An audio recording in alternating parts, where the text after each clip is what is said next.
श्री शिवाय नमस्तुभ्यम। भोलेनाथ की कृपा आप सभी भक्तों पर हमेशा बनी रहे। आइए सुनते हैं आगे की कथा। ऋषियों ने कहा, साधु शिरोमणे, अब आप पार्थिव प्रतिमा की पूजा का विधान बताइए जिससे समस्त अभीष्ट वस्तुओं की प्राप्ति होती है।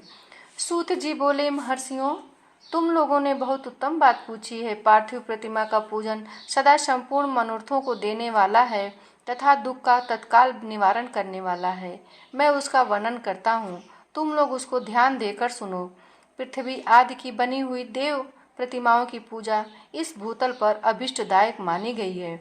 निश्चय ही इसमें पुरुषों का और स्त्रियों का भी अधिकार है। नदी, पोखरे अथवा कुएं में प्रवेश करके पानी के भीतर से मिट्टी ले आए, फिर गंध चूर्ण के द्वारा उसका संशोधन करे और शुद्ध मंडप में रखकर उसे महीन पीसे और साने। इसके बाद हाथ से प्रतिमा बनाए और दूध से उसका सुंदर संस्कार करे। उस प्रतिमा में अंग प्रत्यंग अच्छी तरह प्रकट हुए हों तथा वह सब प्रकार के अस्त्र शस्त्रों से संपन्न बनाई गई हो। तदंतर उसे पद्म आसन पर स्थापित करे, आदर पूर्वक उसका पूजन करें। गणेश, सूर्य, विष्णु, दुर्गा और शिव की प्रतिमा का, शिव का एवं शिवलिंग का द्विज को सदा पूजन करना चाहिए। षोडशोपचार पूजन जनित फल की सिद्धि के लिए 16 उपचारों द्वारा पूजन करना चाहिए। पुष्प से प्रोक्षण और मंत्र पाठक पूर्वक अभिषेक करें। पुष्प से प्रोक्षण और मंत्र पाठ पूर्वक अभिषेक करें। अगहनी के चावल से नैवेद्य तैयार करें। सारा नैवेद्य एक कुंवड़ होना चाहिए। घर में पार्थिव पूजन के लिए एक कुडम और बाहर किसी मनुष्य द्वारा स्थापित शिवलिंग के पूजन के लिए एक प्रस्थ नैवेद्य तैयार करना चाहिए। देवताओं द्वारा स्थापित शिवलिंग के लिए 3 सेर नैवेद्य अर्पित करना उचित है और स्वयं प्रकट हुए स्वयंभू लिंग के लिए 5 सेर। ऐसा करने पर पूर्ण फल की प्राप्ति समझनी चाहिए। इस प्रकार सहस्र बार पूजा करने से द्विज सत्यलोक को प्राप्त कर लेता है। 12 अंगुल चौड़ा, इससे दूना और 1 अंगुल अधिक अर्थात 25 अंगुल लंबा तथा 15 अंगुल चौड़ा जो लोहे या लकड़ी का बना हुआ पात्र है होता है, उसे विद्वान पुरुष शिव कहते हैं। उसका 8वां भाग प्रस्थ कहलाता है, जो 4 कुंडों के बराबर माना गया है। मनुष्य द्वारा स्थापित शिवलिंग के लिए 10 प्रस्थ, ऋषियों द्वारा स्थापित शिवलिंग के लिए 100 प्रस्थ और स्वयंभू शिवलिंग के लिए 1 सहस्त्र प्रस्थ नैवेद्य निवेदन किया जाए तथा जल, तैल आदि एवं गंध द्रव्यों की भी यथा योग्य मात्रा रखी जाए तो यह उन शिवलिंगों की महापूजा बताई जाती है। देवता का अभिषेक करने से आत्मशुद्धि होती है, गंध से पुण्य की प्राप्ति होती है, नैवेद्य लगाने से आयु बढ़ती और तृप्ति होती है, धूप निवेदन करने से धन की प्राप्ति होती है, दीप दिखाने से ज्ञान का उदय होता है और तांबूल समर्पण करने से भोग की उपलब्धि होती है। इसलिए स्नान आदि 6 उपचारों को यत्न पूर्वक अर्पित करें। नमस्कार और जप ये दोनों संपूर्ण अभीष्ट फल को देने वाले हैं। इसलिए भोग और मोक्ष की इच्छा रखने वाले लोगों को पूजा के अंत में सदा ही जप और नमस्कार करने चाहिए। मनुष्य को चाहिए कि वह सदा पहले मन से पूजा करे, फिर उन उपचारों से करे। देवताओं की पूजा से उन देवताओं के लोकों की प्राप्ति होती है तथा उनके आवांतर लोक में भी अथेष्ट भोग की वस्तुएं उपलब्ध होती हैं। अब मैं देव पूजा से प्राप्त होने वाले विशेष फलों का वर्णन करता हूँ। द्विजों, तुम लोग श्रद्धा पूर्वक सुनो। विघ्नराज गणेश की पूजा से भूलोक में उत्तम अभीष्ट वस्तु की प्राप्ति होती है। शतभिषा नक्षत्र के आने पर विधि पूर्वक गणेश जी की पूजा करनी चाहिए। 100 या सहस्र दिनों में 100 या सहस्र बार पूजा करें। देवता और अग्नि में श्रद्धा रखते हुए किया जाने वाला उनका नित्य पूजन मनुष्यों को पुत्र एवं अभीष्ट वस्तु प्रदान करता है। वह समस्त पापों का शमन तथा भिन्न भिन्न दुष्कर्मों का विनाश करने वाला है। विभिन्न वारों में की हुई शिव आदि की पूजा को आत्मशुद्धि प्रदान करने वाली समझनी चाहिए। वार या दिन, तिथि, नक्षत्र और योगों का आधार है। समस्त कामनाओं को देने वाला है। उसमें वृद्धि और क्षय नहीं होता, इसलिए उसे पूर्ण ब्रह्म स्वरूप मानना चाहिए। सूर्योदय काल से लेकर सूर्योदय काल आने तक एक बार की स्थिति मानी गई है। जो ब्राह्मण आदि सभी वर्णों के कर्मों का आधार है। विहित तिथि के पूर्व भाग में की हुई देव पूजा मनुष्यों को पूर्ण भोग प्रदान करने वाली होती है।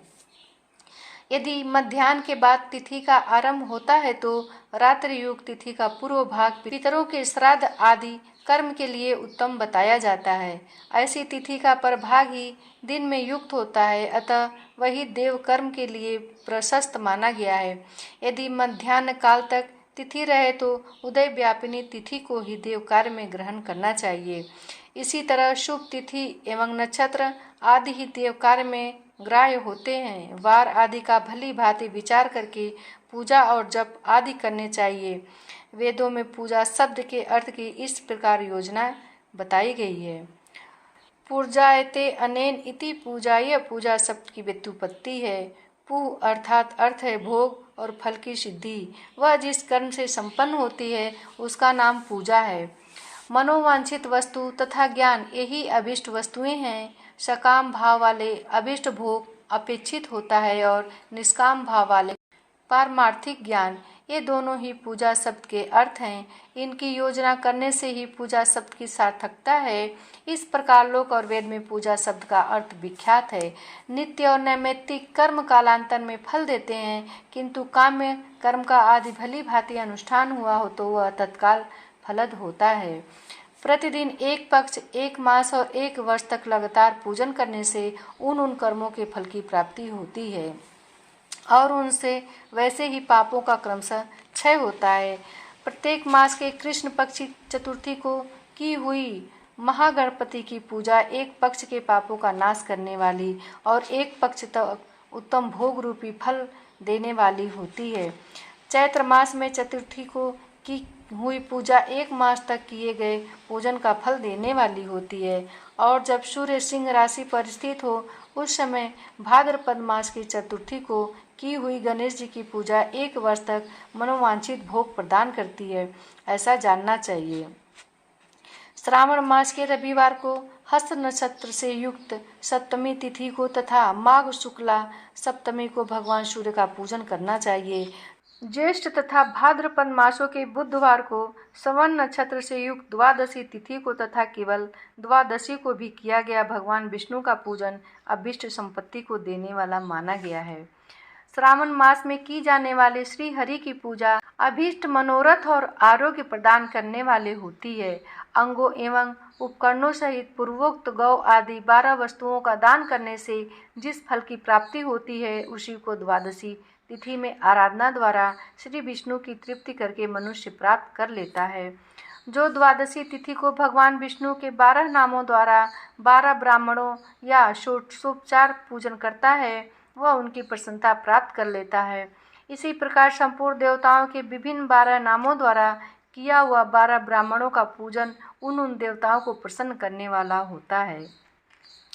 कर की संक्रांति से युक्त श्रावण मास में नवमी तिथि को मृगशिरा नक्षत्र के योग में अंबिका का पूजन करें। वे संपूर्ण मनोवांछित भोगों और फलों को देने वाली हैं। ऐश्वर्य की इच्छा रखने वाले पुरुष को उस दिन अवश्य उनकी पूजा करनी चाहिए। अश्विन मास के शुक्ल पक्ष की नवमी तिथि संपूर्ण अभिष्ट फलों को देने वाली है। उसी मास के कृष्ण पक्ष की चतुर्दशी को यदि रविवार पड़ा हो तो उस दिन का महत्व विशेष बढ़ जाता है। माघ कृष्णा चतुर्दशी को की हुई शिव जी की पूजा संपूर्ण अभिष्ट फलों को देने वाली है। वह मनुष्यों की आयु बढ़ाती है, मृत्यु कष्ट को दूर हटाती और समस्त सिद्धियों की प्राप्ति कराती है। महाआद्रा का योग हो अथवा मार्गशीर्ष मास में किसी भी तिथि को यदि आद्रा नक्षत्र हो तो उस अवसर पर विभिन्न वस्तुओं की बनी हुई मूर्ति के रूप में शिव जी की जो 16 उपचारों से पूजा करता है उस पुण्य आत्मा के चरणों का दर्शन करना चाहिए। भगवान शिव की पूजा मनुष्यों को भोग और मोक्ष देने वाली है, ऐसा जानना चाहिए। कार्तिक मास में प्रत्येक वार और तिथि आदि में महादेव जी की पूजा का विशेष महत्व है। कार्तिक मास आने पर विद्वान पुरुष दान, तप, होम, जप और नियम आदि के द्वारा समस्त देवताओं का षोडशोपचारों से पूजन करें। उस पूजन में देव प्रतिमा, ब्राह्मण तथा मंत्रों का उपयोग आवश्यक है। ब्राह्मणों को भोजन कराने से भी वह पूजन कर्म संपन्न होता है। पूजक को चाहिए कि वह कामनाओं को त्याग कर पीड़ा रहित हो देव आराधन में तत्पर रहे। कार्तिक मास में देवताओं का यजन पूजन समस्त भोगों को देने वाला, व्याधियों को हर लेने वाला तथा भूतों और ग्रहों का विनाश करने वाला है। कार्तिक मास के रविवारों को भगवान सूर्य की पूजन करने से और तेल तथा सूती वस्त्र देने से मनुष्यों के कोढ़ आदि का रोगों का नाश हो जाता है। हर्रे, काली मिर्च, वस्त्र और खीरा आदि का दान और ब्राह्मणों की प्रतिष्ठा करने से क्षय के रोग का नाश होता है। दीप और सरसों के दान के मिर्गी का रोग मिट जाता है। कृतिका नक्षत्र से युक्त सोमवारों को किया हुआ शिव जी का पूजन मनुष्यों के महान दारिद्र्य को मिटाने वाला और संपूर्ण संपत्तियों को देने वाला है। घर की आवश्यक सामग्रियों के साथ गृह और क्षेत्र आदि का दान करने से भी उक्त फल की प्राप्ति होती है। कृतिकायुक्त मंगलवारों को श्री स्कंद का पूजन करने से तथा दीपक एवं घंटा आदि का दान करने से मनुष्यों को शीघ्र ही वाक सिद्धि प्राप्त हो जाती है। उनके मुंह से निकली हुई हर एक बात सत्य होती है। कृतिकायुक्त बुधवारों को किया हुआ श्री विष्णु का पूजन, दही तथा भात का दान मनुष्यों को उत्तम संतान की प्राप्ति कराने वाला होता है। कृतिकायुक्त गुरुवारों को धन से ब्रह्मा जी का पूजन तथा मधु, सोना और घी का दान करने से मनुष्यों के भोग वैभव की वृद्धि होती है। कृतिकायुक्त शुक्रवारों को गजानन गणेश जी की पूजा करने से तथा गंध, पुष्प एवं अन्न का दान करने से मानवों के भोग पदार्थों की वृद्धि होती है।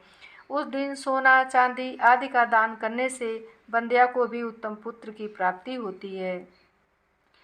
कृतिकायुक्त शनिवारों को दिक्पालों की वंदना, दिग्गजों, नागों और सेतुपालों का पूजन, त्रिनेत्रधारी रुद्र, पापहारी विष्णु तथा ज्ञानदाता ब्रह्मा का आराधना और धन्वंतरी एवं दोनों अश्विनी कुमारों का पूजन करने से मृत्यु का निवारण होता है तथा तत्कालिक व्याधियों की शांति हो जाती है। नमक, लोहा, तेल और उड़द आदि का त्रिकूट, फल, गंध और जल आदि का तथा घृत आदि द्रव्य पदार्थों का और सुवर्ण, मोती आदि कठोर वस्तुओं का भी दान देने से स्वर्ग लोक की प्राप्ति होती है। इनमें से नमक आदि का मान कम से कम 1 प्रस्थ होना चाहिए और सुवर्ण आदि का मान कम से कम 1 पल। धन के संक्रांति से युक्त पौष माघ में उषा काल में शिव आदि समस्त देवताओं का पूजन क्रमशः समस्त सिद्धियों की प्राप्ति कराने वाला होता है। इस पूजन में अगहनी के चावल से तैयार किए गए हविष्य का नैवेद्य उत्तम बताया गया जाता है।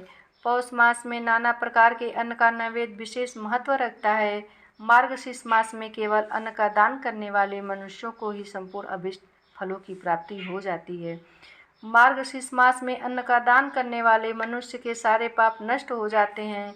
वह अभिष्ट सिद्धि, आरोग्य, धर्म, वेद का सम्यक ज्ञान, उत्तम अनुष्ठान का फल, इहलोक और परलोक में महान भोग, अंत में सनातन योग तथा वेदांत ज्ञान की सिद्धि प्राप्त कर लेता है। जो भोग की इच्छा रखने वाला है वह मनुष्य मार्गशीर्ष मास आने पर कम से कम 3 दिन भी उषा काल में अवश्य देवताओं का पूजन करे और पौष माघ को पूजन से खाली न जाए। उषा काल से लेकर संगव काल तक ही पौष मास में पूजन का विशेष महत्व बताया गया है। पौष मास में पूरे महीने भर जितेंद्रिय और निराहार रहकर द्विज प्रातः काल से मध्याह्न काल तक वेद माता गायत्री का जप करे। तत्पश्चात रात को सोने के समय तक पंचाक्षर आदि मंत्रों का जप करे। ऐसा करने वाला ब्राह्मण ज्ञान पाकर शरीर छूटने के बाद मोक्ष प्राप्त कर लेता है। द्विजेतर नर नारियों को त्रिकाल स्नान और पंचाक्षर मंत्र के ही निरंतर जप से विशुद्ध ज्ञान प्राप्त हो जाता है।